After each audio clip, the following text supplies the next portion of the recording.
Van'a daha önce geldim, katıldım ama bu meydanda ilk defa böyle bir etkinlik görüyorum, etkinliğe şahidim. Çok ilginçtir.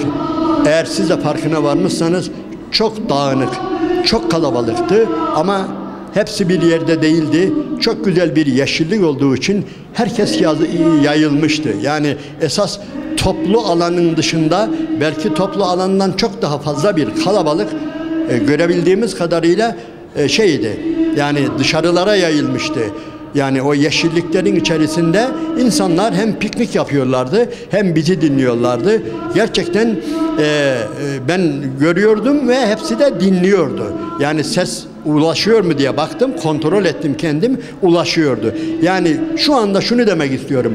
Türkiye'de benim görebildiğim kadarıyla Van, yani Diyarbakır ve Batman'dan sonra yani 3. sırayı alabilecek ciddi bir yoğunluğa, kalabalığa sahipti.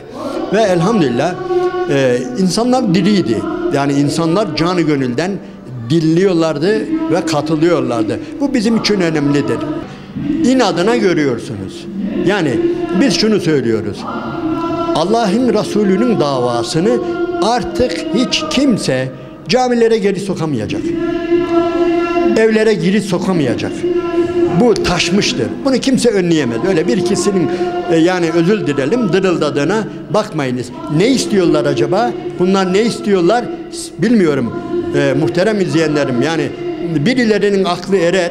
Yani mevlüt denilince TRT'de yani kravatlı 3-4 tane kişi mevlüt okurdu ve bir de yine aynı şekilde kravatlı bir ilahi takımı vardı. Bu. Yani o günlere mi döneceğiz? Yani bu kadar mı olacak? Onu mu istiyorlar? Eski günleri mi arzu ediyorlar? Onun için yani Mevlid veya Peygamber Aleyhisselatü Vesselam'ı anlama etkinliği diyelim artık çıkmıştır. Yani bir sel gibi taşmıştır ve buna hiç kimse engel olamayacaktır. Basit. Bu atmosfer karşısında ehli imanın duygulanmaması mümkün değil. Özellikle bu atmosfer şahsıma Resulullah Aleyhisselatü Vesselam'ın ashabını hatırlatmaktadır. Onun için toplanan, ona yardımcı olan, ona hak ve adalet davasında yardımcı olan o günün ashabını hatırlatmaktadır. Zaten biz de bu etkinliklerde peygamber sevdalılarının hatipleri olarak burada toplanan kalabalıklara, peygamber sevdalılarına, Allah Resulüne yardım eden ashabını hatırlatmaya çalışıyoruz. Onun davasına sahip çıkmaktan kastımız onu tanımak, onun gibi yaşamak, ona benzer bir yaşam sürmektir kastımız. Zaten biz bu dünyada ne kadar ona benzersek, benzer bir yaşam sürsek, ahirette herhalde ona o kadar yakın olacağız. Dolayısıyla bizim halkımıza vermek istediğimiz mesaj budur.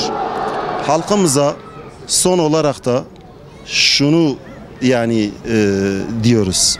Diyoruz ki sizi Allah'ın rızasına çağıran, sizi Resulullah Aleyhisselatü Vesselam'ın davasına çağıran, ona çağıran insanlara uyun.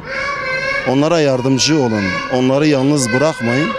Nitekim halkımız da zaten bu minvalde bu çağrıları yapan peygamber sevdalıları platformunu yalnız bırakmıyor.